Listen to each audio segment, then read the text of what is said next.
नमस्कार साथियों, हमारी YouTube चैनल तैयारी 24x7 में आपका स्वागत है। आज का जो वीडियो है ये पॉलिटिकल साइंस का बहुत इम्पोर्टेंट चैप्टर है, पंचायती राज व्यवस्था। आप देखिएगा जितने भी कंपटीशन है, हर कंपटीशन में आपको पंचायती राज व्यवस्था से सवाल पूछे ही जाते हैं। तो यहाँ पे आज के वीडियो में मैं 25 इंपॉर्टेंट क्वेश्चन को शामिल किया हूँ। एक एक क्वेश्चन बहुत इंपॉर्टेंट है। इस वीडियो में अंत तक बने रहिएगा। साथ साथ वीडियो पसंद आए तो हमारे चैनल को सब्सक्राइब करना ना भूले, साथ साथ चैनल के लिंक को शेयर जरूर कीजिएगा। तो चलते हैं आज के सेशन की शुरुआत करते हैं अपने पहले क्वेश्चन से। हमारा आज का पहला जो क्वेश्चन है वो है, भारत में सामुदायिक विकास कार्यक्रम यानी कम्युनिटी डेवलपमेंट प्रोग्राम की स्थापना कब की गई थी? ऑप्शन ए है 2 अक्टूबर 1950, ऑप्शन बी है 11 अक्टूबर 1952, ऑप्शन सी है 11 अक्टूबर 1950 और ऑप्शन डी है 2 अक्टूबर 1952। तो देखिए, सामुदायिक विकास कार्यक्रम जो था वो जैसे ही हमारा देश आज़ाद हुआ था उसके बाद ग्रामीण स्तर पर विकास करने के लिए सामुदायिक विकास कार्यक्रम की स्थापना की गई थी। तो कब की गई थी? तो इसका जो सही उत्तर होगा 2 अक्टूबर 1952 को गांधी जयंती के दिन यह पायलट प्रोजेक्ट योजना की शुरुआत की गई थी। और इसका मुख्य उद्देश्य था कि ग्रामीण समुदाय में समग्र विकास करना। उसके बाद चलते हैं अपने अगले प्रश्न की ओर। हमारा अगला जो प्रश्न है वो है, राष्ट्रीय विस्तार सेवा कार्यक्रम यानी नेशनल एक्सटेंशन सर्विस की स्थापना कब की गई थी? ऑप्शन ए है 2 अक्टूबर 1950, ऑप्शन बी है 2 अक्टूबर 1953, ऑप्शन सी है 11 अक्टूबर 1950 और ऑप्शन डी है 2 अक्टूबर 1952। तो राष्ट्रीय विस्तार सेवा कार्यक्रम का जो शुरुआत किया गया था ये कब किया गया था? जैसे ही सामुदायिक विकास कार्यक्रम 2 अक्टूबर 1952 ईस्वी को इसकी शुरुआत की गई थी। जस्ट इसके एक साल बाद 2 अक्टूबर 1953 को राष्ट्रीय विस्तार सेवा कार्यक्रम का शुरुआत किया गया था। यानी इस प्रोग्राम का ये मतलब था, इसका कार्यक्रम ये था कि ग्रामीण स्तर पर जितने भी लोग हैं उनको आत्मनिर्भर करना था। लेकिन जो सरकार की योजनाएं होती थी वो सही से ग्रामीण स्तर पर नहीं पहुंच पाते थे, जिसके कारण ये दोनों के दोनों फेल्योर हो गए। उसके बाद चलते हैं अपने अगले प्रश्न की ओर। हमारा अगला प्रश्न है, भारत का पहला राज्य कौन है जहां सर्वप्रथम पंचायती राज व्यवस्था की शुरुआत की गई थी? ऑप्शन ए है राजस्थान, ऑप्शन बी है आंध्र प्रदेश, ऑप्शन सी है उत्तर प्रदेश और ऑप्शन डी है कर्नाटक। तो भारत में सर्वप्रथम पंचायती राज व्यवस्था की शुरुआत राजस्थान में की गई थी। कहाँ की गई थी? राजस्थान में। उसके बाद चलते हैं अपने अगले प्रश्न की ओर। हमारा अगला प्रश्न है, किस सिफारिश के अंतर्गत लोकतांत्रिक विकेंद्रीकरण की नीति की सिफारिश की गई थी? अब देखिए, अभी आपको मैंने बताया 2 क्वेश्चन पहले कि 1952 में सामुदायिक विकास कार्यक्रम की स्थापना हुई थी और 1953 में राष्ट्रीय विस्तार सेवा कार्यक्रम की स्थापना हुई थी। लेकिन जब दोनों के दोनों फेल हो गए तो केंद्र में जो सरकार थी उन्होंने एक कमेटी को गठित किया और उस कमेटी का जिम्मा सौंपा गया कि ग्रामीण स्तर पर कैसे लोगों को वहाँ समग्र विकास किया जाए। तो यही यहाँ पे क्वेश्चन यही किया गया है कि किस समिति के अंतर्गत लोकतांत्रिक विकेंद्रीकरण की नीति की सिफारिश की गई थी। अब जो समिति बनी थी उन समिति ने इसकी रिपोर्ट में ये बात कही थी। तो यहाँ ऑप्शन क्या है? अशोक मेहता समिति, बलवंत राय मेहता समिति, थुंगन समिति और गाडगिल समिति। तो बलवंत राय मेहता समिति जो है ना, ये कब बनी थी? तो बलवंत राय मेहता समिति 16 जनवरी, याद रहे 16 जनवरी 1957 को ये समिति गठित की गई थी। और यह समिति लगभग मान के चलिए 8 से 9 महीने बाद, 8-9 महीने के बाद लगभग ये नवंबर 10 महीना तक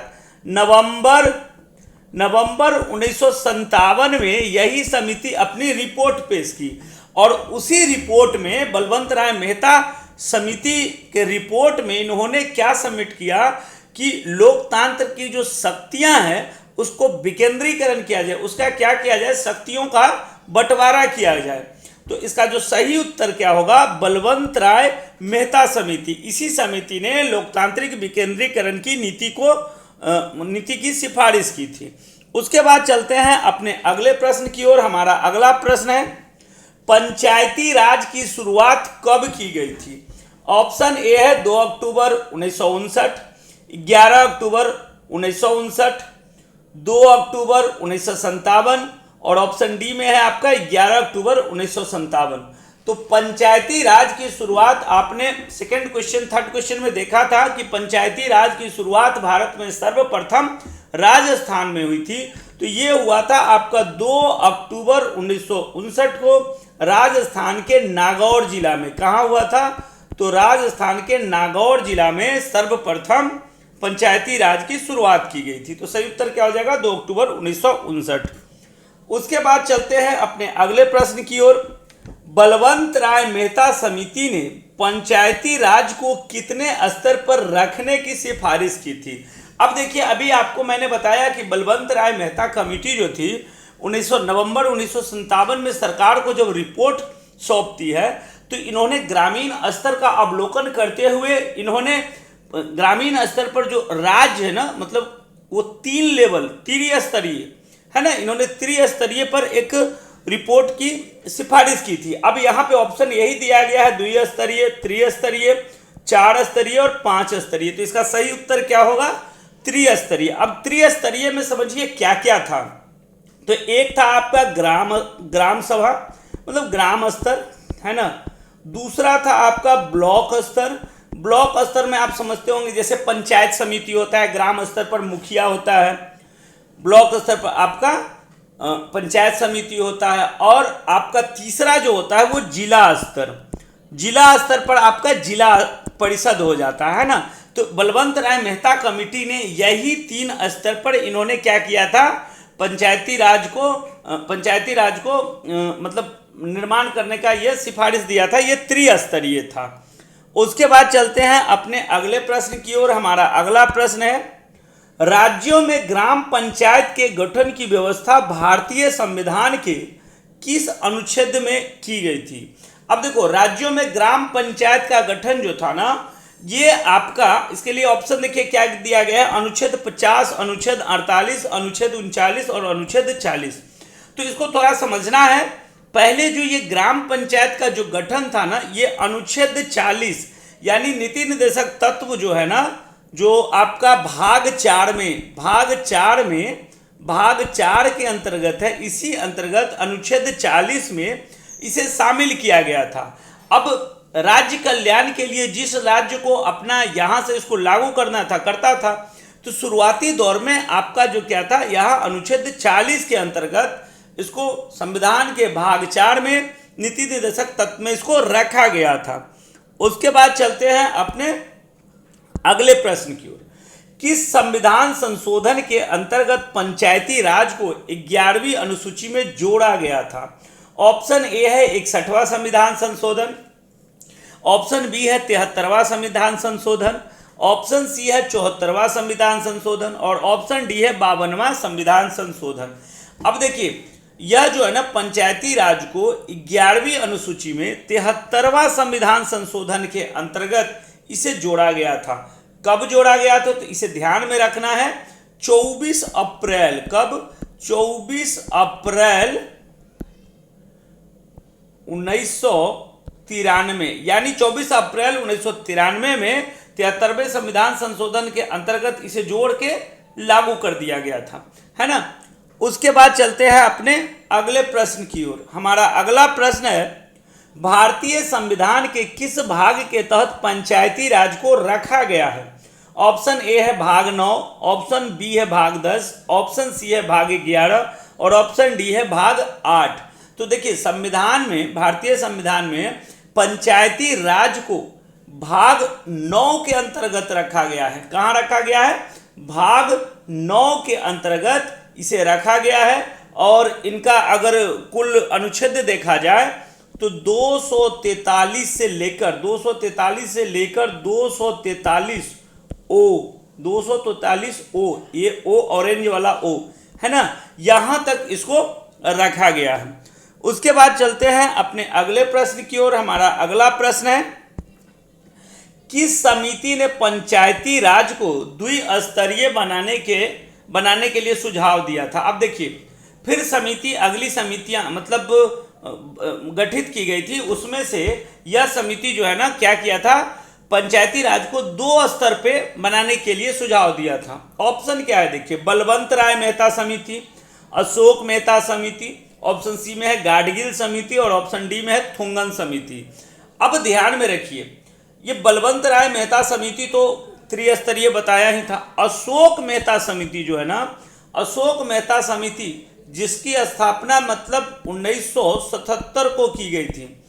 1977 में पंचायती राज को मजबूत बनाने के लिए, यानी पंचायती राज में जो कुछ दोष थे उनको फिर से क्या किया गया था, समिति को गठित किया गया था और उसको मजबूत बनाने के लिए 1977 में अशोक मेहता कमेटी गठित किया गया था। और यही अशोक मेहता कमेटी जो है ना, ये अपना जो रिपोर्ट है यह अगस्त 1978 में है ना, 1978 में यह रिपोर्ट सौंपती है सरकार को। उसी में इन्होंने क्या कहा था कि जो पंचायती राज है इसको 2 स्तर बनाया जाए। उसके बाद चलते हैं अपने अगले प्रश्न की ओर। हमारा अगला प्रश्न है, जनता पार्टी सरकार द्वारा पंचायती राज संस्थाओं पर किस समिति का गठन किया गया था? ऑप्शन ए है बलवंत राय मेहता समिति, ऑप्शन बी है अशोक मेहता समिति, ऑप्शन सी है गाडगिल समिति और ऑप्शन डी है थुंगन समिति। तो जनता पार्टी सरकार द्वारा ना 1977 ईस्वी में, याद रखना है 1977 ईस्वी में, उस समय जनता पार्टी की सरकार थी और उस समय इन्होंने पंचायती राज को सुदृढ़ करने के लिए, मजबूत बनाने के लिए इन्होंने अशोक मेहता कमेटी का गठन किया था। उसके बाद चलते हैं अपने अगले प्रश्न की ओर। हमारा अगला प्रश्न है, संविधान के किस अनुच्छेद के अंतर्गत पंचायती राज की व्यवस्था की गई है? ऑप्शन ए है अनुच्छेद 243, ऑप्शन बी है अनुच्छेद 282, ऑप्शन सी है अनुच्छेद 256 और ऑप्शन डी में है अनुच्छेद 224। तो देखिए, संविधान में पंचायती राज को अनुच्छेद 243 में कहां तक, 243 ओ तक, इसको ध्यान में रखना है, लेकिन ऐसा ऑप्शन नहीं है। 243 अनुच्छेद के अंतर्गत पंचायती राज की व्यवस्था की गई है और भाग कितना, तो भाग 9 के अंतर्गत किया गया है। उसके बाद चलते हैं अपने अगले प्रश्न की ओर। हमारा अगला जो प्रश्न है वो है, अशोक राय मेहता समिति के अंतर्गत कितने सिफारिश की गई थी? अब देखिए, अभी हमने आपको 2-3 क्वेश्चन पहले बताया कि जनता पार्टी की जब सरकार थी तो इन्होंने पंचायती राज को और मजबूत बनाने के लिए अशोक राय मेहता कमेटी की गठन किया था। कब किया था? तो 1977 ईस्वी में किया था। और यही कमेटी अगस्त 1978 में जब सरकार को रिपोर्ट सौंपती है तो इसके अंतर्गत इन्होंने बहुत सारी सिफारिश की लिस्ट कर डाली थी। ऑप्शन क्या है देखिए, 96 सिफारिश, ऑप्शन बी है 104 सिफारिश, ऑप्शन सी है 132 सिफारिश और ऑप्शन डी है 56 सिफारिश। तो अशोक राय मेहता कमेटी ने जब रिपोर्ट अपना पेश किया था सरकार को तो इन्होंने 132 सिफारिश दे डाले सरकार को। उसके बाद चलते हैं हम अपने अगले प्रश्न की ओर। हमारा अगला प्रश्न जो है वो है, पंचायत चुनाव लड़ने के लिए न्यूनतम कितनी आयु सीमा निर्धारित की गई है?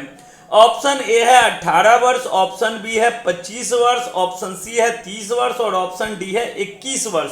तो पंचायत चुनाव लड़ने के लिए इसके लिए जो न्यूनतम आयु निर्धारित की गई है वो 21 वर्ष निर्धारित की गई है।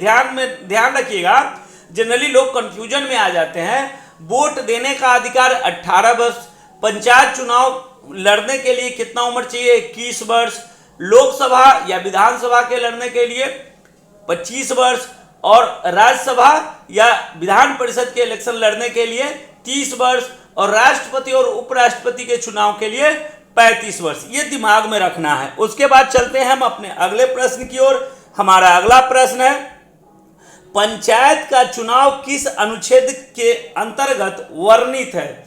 ऑप्शन ए है आपका 243F, ऑप्शन बी है 243J, ऑप्शन सी है 243K और ऑप्शन डी है 243O। तो पंचायत चुनाव जो है ना, इसका जो मतलब चुनाव जो किया जाता है, चुनाव कराया जाता है, तो यह संविधान 243K के अंतर्गत, हमारे संविधान में 243 के अनुच्छेद के अंतर्गत यह वर्णित किया गया है पंचायत का चुनाव का। उसके बाद चलते हैं हम अपने अगले प्रश्न की ओर चलते हैं। हमारा अगला प्रश्न है, राजीव गांधी सरकार ने लोकतंत्र व विकास के लिए पंचायती राज संस्थाओं का पुनरुद्धार के लिए किस समिति का गठन किया था? अब देखिए, राजीव गांधी ने भी चाहा था कि पंचायती राज का फिर से कल्याण हो, पुनरुद्धार के लिए इन्होंने एक समिति का गठन किया था।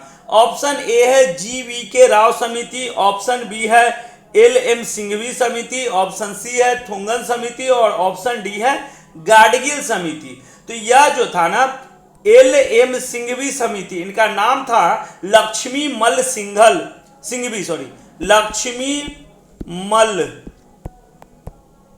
सिंघवी समिति, इन समिति सिंघवी है ना।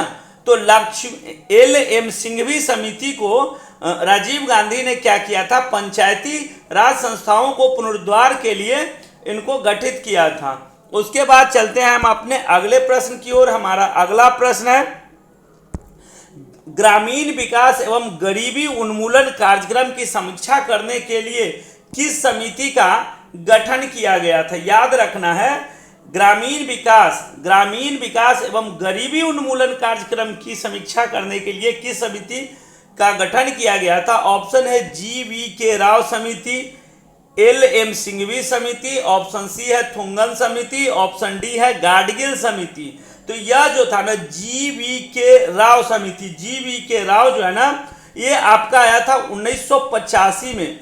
1985 में इस समिति GV राव समिति को गरीबी उन्मूलन कार्यक्रम की समीक्षा करने के लिए इन समिति का गठन किया गया था। ध्यान में रहे कहाँ, तो ये आपका GV राव समिति ने किया था। उसके बाद चलते हैं हम अपने अगले प्रश्न की ओर। हमारा अगला प्रश्न है, किस समिति के अंतर्गत किस ग्रामीण विकास एवं गरीबी उन्मूलन कार्यक्रम, ये तो पिछला ही क्वेश्चन रह गया, हाँ अब आ गया। चलिए, किस समिति के अंतर्गत प्रत्येक जिला में एक जिला विकास आयुक्त DDC के पद का सृजन का सुझाव दिया गया था? देखिए, ग्रामीण स्तर पर जो मतलब ग्राम क्षेत्र है ना, उसके विकास के लिए एक समिति के अंतर्गत उन्होंने एक सुझाव दिया था कि देखिए, हर जिला में आप क्या कीजिए, जिला विकास आयुक्त यानी DDC जो होते हैं उन पद का आप सृजन किए। इनका काम रहेगा कि ग्राम स्तर पर, यानी ये जिला का कैसे मतलब ग्रामीण क्षेत्र का विकास कैसे किया जाए, उसके इंचार्ज हो जाएंगे। तो किस समिति के अंतर्गत किया गया था? तो ये था GV राव समिति, उसके बाद LM सिंघवी समिति, थुंगन समिति और गाडगिल समिति। तो यह जो था ना, यह भी GV राव समिति जो था ना, GV राव जो हमने बताया 1985 ईस्वी में यह समिति का गठन किया था। तो इन्होंने गरीबी उन्मूलन और साथ साथ इन्होंने क्या किया था, जिला में एक जिला विकास आयुक्त का पद सृजन करने का सुझाव किया था। और वर्तमान में आपको लगभग जिले में DDC देखने को मिलते हैं। उसके बाद चलते हैं हम अपने अगले प्रश्न की ओर। हमारा अगला प्रश्न है, निम्नलिखित में से कौन सी समिति पंचायती राज व्यवस्था से संबंधित नहीं है? ऑप्शन ए है हनुमंत राव समिति, ऑप्शन बी है यशपाल समिति, ऑप्शन डी है थुंगन समिति और ऑप्शन डी है गाडगिल समिति। तो देखिए, इसमें से हनुमंत राव समिति भी पंचायत से रिलेटेड है, थुंगन समिति भी रिलेटेड है, गाडगिल है, लेकिन यशपाल समिति जो है ना, ये यशपाल समिति आपका उच्च शिक्षा समिति पर 2009 में इसका गठन किया गया था। ध्यान में रहे, ये उच्च शिक्षा समिति, उच्च शिक्षा पर समिति का गठन किया गया था। कब किया गया था? 2009 में किया था। इसका सही उत्तर क्या हो जाएगा? यशपाल समिति। बाद बाकी जो तीनों समितियां हैं ये पंचायती राज से रिलेटेड है। उसके बाद चलते हैं हम अपने अगले प्रश्न की ओर। हमारा अगला प्रश्न है, भारतीय संविधान के किस अनुच्छेद में पंचायतों की शक्तियों का उल्लेख किया गया है ना। ऑप्शन ए है अनुच्छेद 243 बी, अनुच्छेद 243 डी, ऑप्शन सी में है अनुच्छेद 243 जी, और ऑप्शन डी में है अनुच्छेद 243 एच। तो इसका जो सही उत्तर होगा वो होगा आपका अनुच्छेद 243 जी। 243 जी के अंतर्गत, अनुच्छेद 243 जी के अंतर्गत जो पंचायत में जो पंचायत की जो शक्तियां और साथ साथ उनको जिम्मेदारियां जो सौंपी गई है वो दोनों का जिक्र आपका यही 243 जी के अंतर्गत किया गया है। उसके बाद चलते हैं हम अगले प्रश्न की ओर। हमारा अगला प्रश्न है कि भारतीय संविधान की 11वीं अनुसूची में कितने विषय शामिल है। ऑप्शन ए है 22 विषय, ऑप्शन बी है 24 विषय, ऑप्शन सी है 27 विषय, और ऑप्शन डी है 29 विषय। अब देखो मैंने बताया था कि जो 73वीं संविधान संशोधन के अंतर्गत 11वीं अनुसूची को जोड़ा गया था, तो इसमें कुल कितने विषय थे। तो इसमें कुल 29 विषय थे। कितने विषय थे? 29 विषय थे। और ये सारे के सारे 29 विषय में पंचायत की शक्ति और उनकी जिम्मेदारियों का जिक्र किया गया है। तो 11वीं अनुसूची में कुल कितने विषय थे? तो 29 विषय थे। उसके बाद चलते हैं अपने अगले प्रश्न की ओर। हमारा अगला प्रश्न है, भारत में पंचायती राज का सपना सर्वप्रथम किसने देखा था। ऑप्शन ए है राम मनोहर लोहिया, ऑप्शन बी है महात्मा गांधी, ऑप्शन सी है जयप्रकाश नारायण, ऑप्शन डी है दादा भाई नेहरू।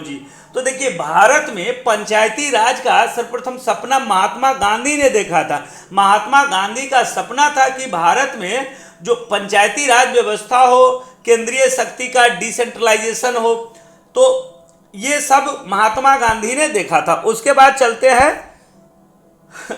अपने अगले प्रश्न की ओर। हमारा अगला प्रश्न है, पंचायत के चुनाव कराने हेतु निर्णय किसके द्वारा लिया जाता है। ऑप्शन ए है केंद्र सरकार, ऑप्शन बी है उच्चतम न्यायालय, ऑप्शन सी है उच्च न्यायालय, और ऑप्शन डी है राज्य सरकार। तो देखिए पंचायत में जो चुनाव का जिम्मा जो होता है ना वो राज्य सरकार के ऊपर होता है, और इसको कराने का जो जिम्मा, पंचायत को सफलतापूर्वक कराने का जिम्मा राज्य के निर्वाचन आयोग के ऊपर होता है। उसके बाद चलते हैं हम अपने अगले प्रश्न की ओर। हमारा अगला प्रश्न है, भारत में स्थानीय स्वशासन का जनक किसे माना जाता है। यानी स्थानीय स्वशासन का मतलब समझ लीजिए पंचायत राज, पंचायती राज, है ना। तो इसका ऑप्शन जो दिया गया है Lord Curzon, Lord Dalhousie, Lord Lytton और लॉर्ड रिपन। तो स्थानीय स्वशासन का जनक भारत में जो है ना ये 1882 ईस्वी में, कब? 1882 में अगर इतिहास देखेंगे तो ये कार्यकाल था आपका लॉर्ड रिपन का। किसका था? लॉर्ड रिपन का। लॉर्ड रिपन ने 1882 में स्थानीय स्वशासन का प्रस्ताव पेश किया था और उन्होंने कहा था कि शक्तियों का विकेंद्रीकरण किया जाए। तो इसीलिए उनको स्थानीय स्वशासन का जनक माना जाता है। किनको? लॉर्ड रिपन को। कब? तो इन्होंने 1882 ईस्वी में लॉर्ड रिपन ने स्थानीय स्वशासन पर प्रस्ताव पेश किया था और उस प्रस्ताव में बताया था कि शक्तियों का विकेंद्रीकरण किया जाए। उसके बाद चलते हैं हम अपने आज के अंतिम प्रश्न की ओर। हमारा अंतिम प्रश्न है, पंचायती राज संस्थाओं को संवैधानिक मान्यता प्राप्त करने की अनुशंसा करने वाली समिति का क्या नाम था। देखिए आपने देखा होगा कि हमारे संविधान में अनुच्छेद 40 के अंतर्गत पंचायती राज गठन दिया गया है, लेकिन यह सभी राज्यों में नहीं हो रहा था। तो इसको सुचारू रूप से यानी पंचायती राज संस्थाओं को संवैधानिक मान्यता प्राप्त कराने के लिए समिति ने अनुशंसा किया और उसके बाद 11वीं अनुसूची में यह मतलब आप मान के चलिए कब 1993 में 24 अप्रैल 1993 को यह शुरू हो जाता है। तो कौन सी समिति थी जिन्होंने संवैधानिक मान्यता प्राप्त कराने के लिए अनुशंसा दी थी। ऑप्शन ए है आपका अशोक मेहता कमेटी, जीवी के राव समिति, उसके बाद एल.एम. सिंघवी समिति और डी में है आपका हनुमंत राव समिति। तो इसका जो सही उत्तर होगा एल.एम. सिंघवी समिति। एल.एम. सिंघवी समिति जो 1986 में राजीव गांधी के ही समय में 1986 ईस्वी में क्या है यह समिति आई थी और इन्होंने कहा था इस समिति की रिपोर्ट में कहा गया था कि पंचायती राज संस्थाओं को संवैधानिक मान्यता प्राप्त कराने के लिए इस अनुशंसा किया था इन्होंने अपनी समिति में। तो ये था हमारा आज का 25 क्वेश्चन पसंद आए तो हमारे वीडियो को लाइक, शेयर और चैनल को सब्सक्राइब करना ना भूले। साथ ही साथ बेल बटन को जरूर दबाइएगा, जैसे ही मैं वीडियो बनाऊं सबसे पहले नोटिफिकेशन आप तक पहुंचे। तब तक के लिए स्वस्थ रहिए, मस्त रहिए, मन लगा के पढ़ते और पढ़ाते रहिए। Thank you.